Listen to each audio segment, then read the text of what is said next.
Good morning, one and all. Welcome to Vision in Action Live again. We have a presentation and a discussion today with a guest, Jim Mack. He's the owner of Rosey's, and this is where live music, pizza, and gelato come together. Trust me, it's fine. And I'm Jim Boswell. I'm your host and the author of Lifelong Fulfillment, Take Charge of Your Life. Today's presentation is going to be on personal economics. So with personal economics, this is one of the most important things that's available to help you afford the life of your choice and how to make it happen. It's imperative to know what it costs you to live and prosper, where your incomes originate, and whether you are struggling or in good shape. So let's look at some of the recommendations from the experts. So starting out, the general recommendation for expenses would be that your income is allocated in a 50, 30, 20% model. 50% to take care of your absolute needs, 30% for things you want, and 20% moving towards savings. In addition, for those who are in the retirement bracket, and this is an issue that becomes one for you whenever you decide you want to retire, is that you have saved in your retirement, say, 10 times your annual salary at the point you're 67 years old, and that you use that retirement income at about 80% of your pre-retirement level. And to do this, the financial experts, in this case, Fortune, quote the 4% rule, and that is that 4% of your available retirement assets you draw as your first year income. And that based on inflation, you do a cost of living adjustment to that 4% in the following year, say 3% nominally on average. And that you keep repeating that adjustment each year. And that allows you to draw a specific number over a number of years when you're in the retirement bracket. So let's look at some other issues about how income happens in the United States. These are all facts and figures from 2022.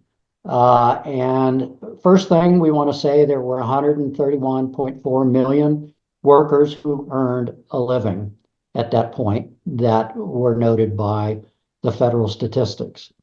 This chart breaks that up by percentage on the left-hand side and then brackets of income. So on the left-hand side, you can see an income bracket of $25,000 to $35,000. On the far right, you see 200,000 and over.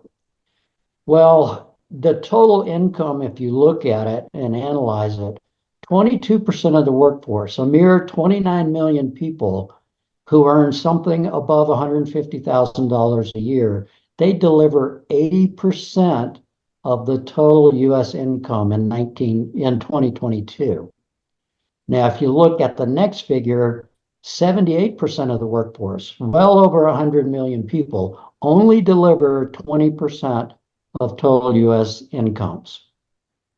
And the third thing to draw from this, which isn't obvious, but it's kind of a break point, is that most households that make less than $100,000 a year are very likely to be struggling. So this just sets the stage so you understand the environment you're working in. Now, this chart to the left is a product of lifelongfulfillment.com. And what it does is it summarizes the average income and average expenses of a household in the United States, all dated, again, 2022 and in some cases 2023. These are Bureau of Labor Statistics and U.S. Census Bureau, so it's public domain data. In essence, just to reach the high points, on the income side, generally wage income on average is about $75,000. And many people have another $19,000 worth of income. So let's say 94 on average. Now, please remember when we talk about average versus means, Averages are higher because of the high income of that 20% of the population. Means are much lower. In fact, the $75,000 of income on average at a mean level would be about $25,000 less. So the figures would change. What we view here are averages. You can see the expenses that are typical. A lot of expenses go into taxes, it goes into transportation, medical, food, etc. And you can see where minor expenses are. So the net here is they net about 3% of free cash flow, which is their net disposable income. Now, if you look at it versus the economic rules, the mortgage and rent is pretty much okay. It's in the 28 to 36% is the recommendation, and mortgages here are running about 27 on average. In savings, they have a real problem. Only 2.6% is getting saved out of a recommendation of 20, which means that 97% of expenses here are going to needs, led by taxes, transportation, medical, and food. So your goal there is to take a look at taxes, transportation, medical, and food and see what you can do about those level of expenses. So one thing you can do, see that far right column, what you can do is take your income, say a month's worth, multiply it by 12, do the same on expenses, and actually get an approximation of how healthy your income statement is and your ability to live the life you're currently living and to plan the next stage of your life, whatever those goals might appear to be. Let's take a look a little further on how we might manage that. So personal economics. Income incorporates salary, wages, stipends, parents' inputs, investments you might have, and even bequests. Those can all be considered income for the purposes of the income statement sheet. You do not consider employment benefits, sick leave, personal time off, or reimbursed expenses as part of that equation. That's not ready in hand money. And actually, that's net worth on a different sheet altogether. Expenses are pretty straightforward. Transportation, utilities, food, housing, clothing, insurance, petty cash, and medical and dental. So how do we look at this? Net income, or another term is disposable income, is your total income minus your total expenses. If you're negative on total expenses, your expenses exceed your income, then you're borrowing against your future, you're borrowing on a card, you're doing something to make that work. And it's a far cry from the recommended expenses that expense management that you should be following. So if you need to increase your income or decrease your expenses, or maybe even both at the same time, let's look at a couple of ideas that might help. So let's say you don't earn enough. You can sit around and wait for your employer to give you cost of living raises. And they don't typically do it year to year, but every couple of years they're probably adjusted. You could go to your boss and ask for a 10% raise. You could try and amend this by establishing a side hustle, another business to tax your limited time. You could change jobs within your company to one with more responsibilities or managing more people that comes at a higher bump in salary. Or you could consider even leaving the company with the expertise that you've established and looking for something more like a 50% raise. So these are ideas about incremental and more radical approaches to changing your income. So let's say your savings is a little out of line and you're not doing 20%. Well, number one, you have to stop spending as much so that you can invest that more. So there's some hard choices to be made there, and we'll talk about that a little further. You can shuttle increased income into tax-deferred investments, and the more you tax defer, the less you're paying for it right now today. You'll pay for it in retirement when you're in a lower tax bracket.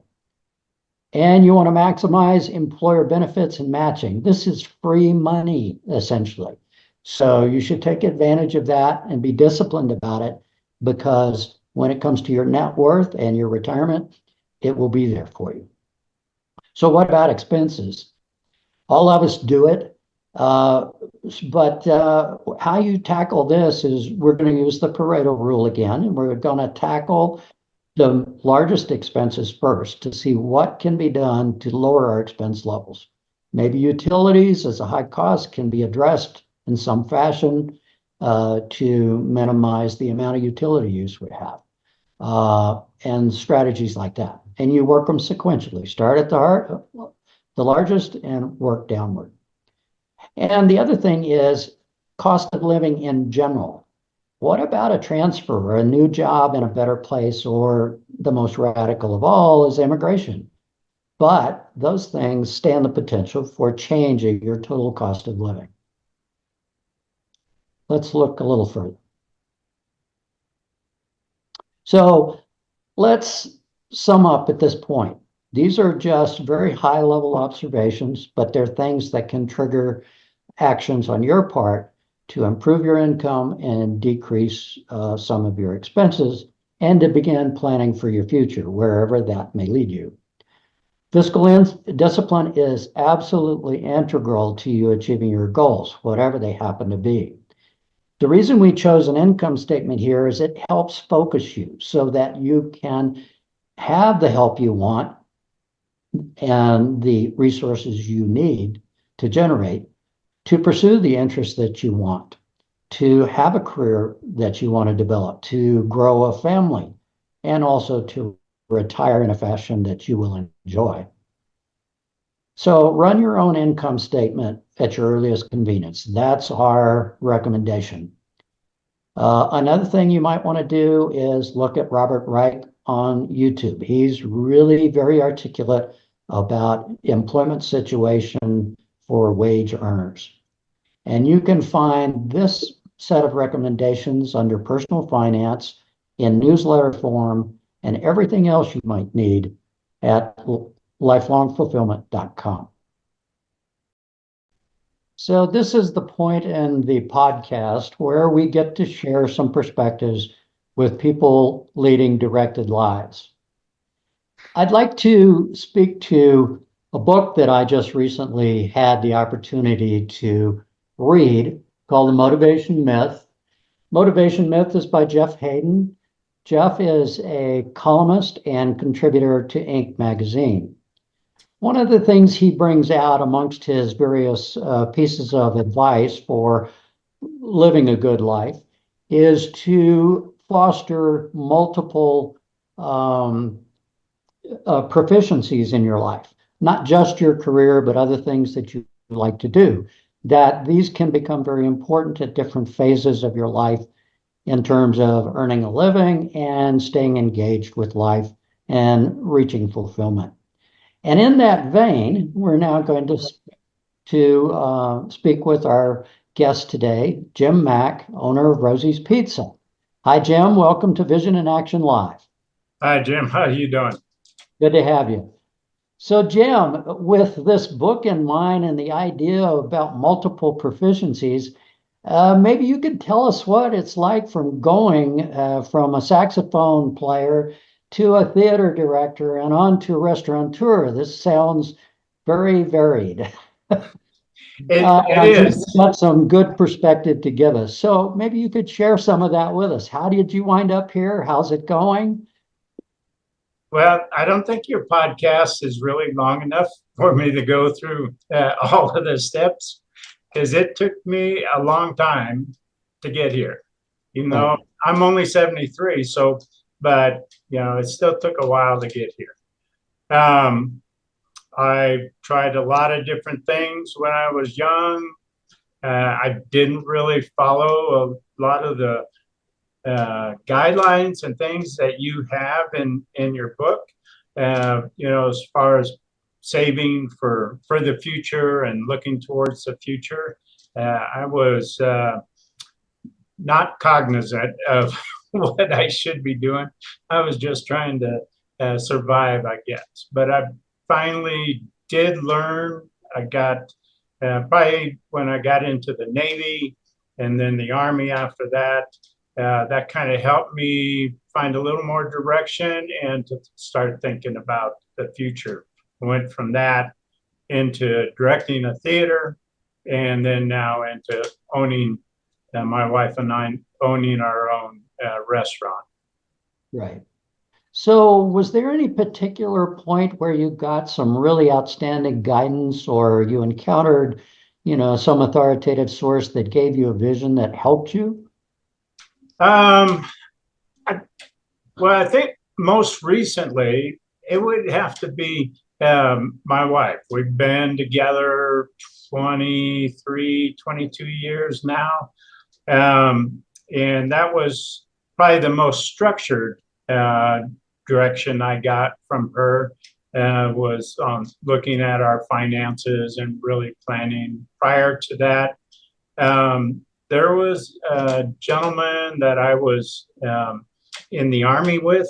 I was playing in Army bands for a lot of years and met him, probably 30, 40 years ago. And we just happened to sit down one day and we were talking about what we were going to do once we retired from the military and that type of thing. And I said, well, I don't know. I'm just, I'm kind of probably won't do music for my whole life other than I'm going to participate, but I don't think that's going to be a money making thing for me. And he said, well, if you want to be successful at whatever you do, you better have the means to support yourself or have a way to kind of fall back on something while you're trying to figure out exactly what you're going to do. And that really kind of started me thinking about, I have no plan, especially financial, for what I'm going to do in the future. And I need to start giving that a very hard look. Well, thanks. That's a good perspective. Uh, I think actually, Jim, there's a lot of people who are dealing with the same thing. A lot of advice that we talk about daily now wasn't really readily available back when we were growing up. So I think we have a lot of company here. One of the things that we find among folks is the question of balance. Many people place family ahead of career, career ahead of family, things like that. I wonder if that's been an issue for you and how you might have managed that. It definitely had been an issue for me.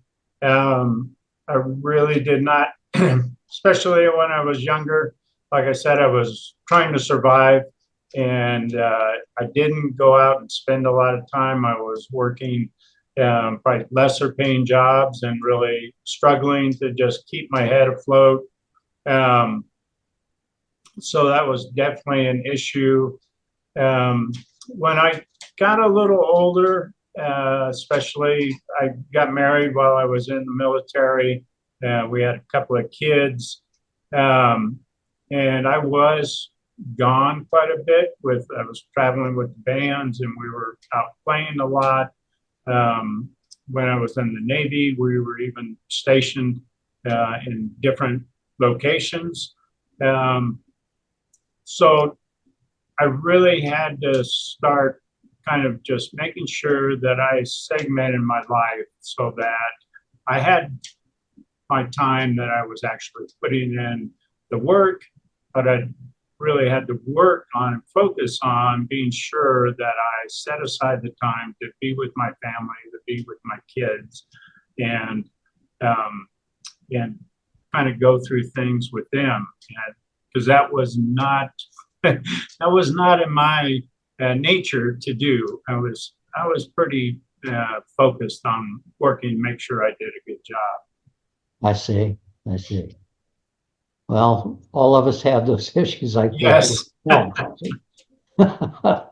And another question for you. You're of an age, as am I, where retirement becomes an interesting goal process and so forth. Maybe you might share some thoughts with us about how you view that. So I think for me, and actually for my current wife and myself, we kind of view retirement as we're not necessarily doing something that we want as a career, but we're doing something that we love and that we still have some purpose. I retired from the performing arts theater that I had run for about 15 years, and and we moved back to the small town where we live now. And we knew that we wanted to be retired, but we didn't want to sit around the house and watch TV or, just get up in the morning and think, well, what are we going to do today? We wanted to have a purpose, and that's how we came about doing the restaurant. We had, like I said, when I met my wife, finally really started getting my financial things in order. So when we went to open the restaurant, it was not to support us. We wanted to give back to the little community that we were living in, help with the economic recovery that they were kind of moving into, provide some jobs in town for local people and that type of thing. So retirement, like I said, wasn't really just stepping away and going out traveling all the time and gallivanting around the country, which sounds good, but we wanted to have a purpose for what we were and something that we really love. Well, it's been 4 or 5 years now, and it looks like you've been very successful at establishing that retirement pattern and those goals. It has. It's worked out really well for us, even, during all the craziness. We did okay. We didn't do great like most everybody in the country, but we did okay and we made it through. And now we're really seeing the payoff on the other end. We're going to actually be able to hire some more people and possibly expand the business a little bit and offer a little bit more to the community. Right. So, Jim, as you know, we are launching lifelong fulfillment, and I sort of briefed you on some of that and provided you some materials. I wondered if you had any comments about that struck home for you. Well, and looking through, especially you'd sent me some information like on the personal economic side of things, and it really struck me that it took me so long to figure out that those were things that I really need to be concerned with. And I thought back, kind of reflecting on some of the things you had, like how much, I think one was the 4% rule and some other things about how you kind of plan for your retirement, that things might have been much easier for me if I had met you like 70 years ago, or well, not that long ago, 50 years ago. And when I was really looking for what I was, going to do and kind of searching for myself. And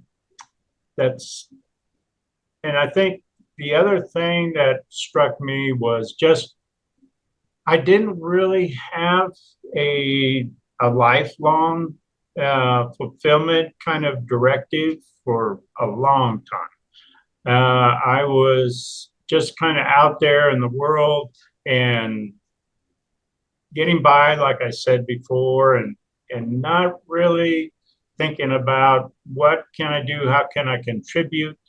A lot of different things that you talk about. It just wasn't in my mindset, and in some ways, it's worked out great. Things have, turned out well. I finally got my act together, but I wish that I had thought about a lot of those things when I was a lot younger. Well, thank you for that. I think the time is finally coming when these things are now in the public domain and available. And hopefully the 20 somethings are looking at it so that they can start a little earlier than we did. Right. Yeah.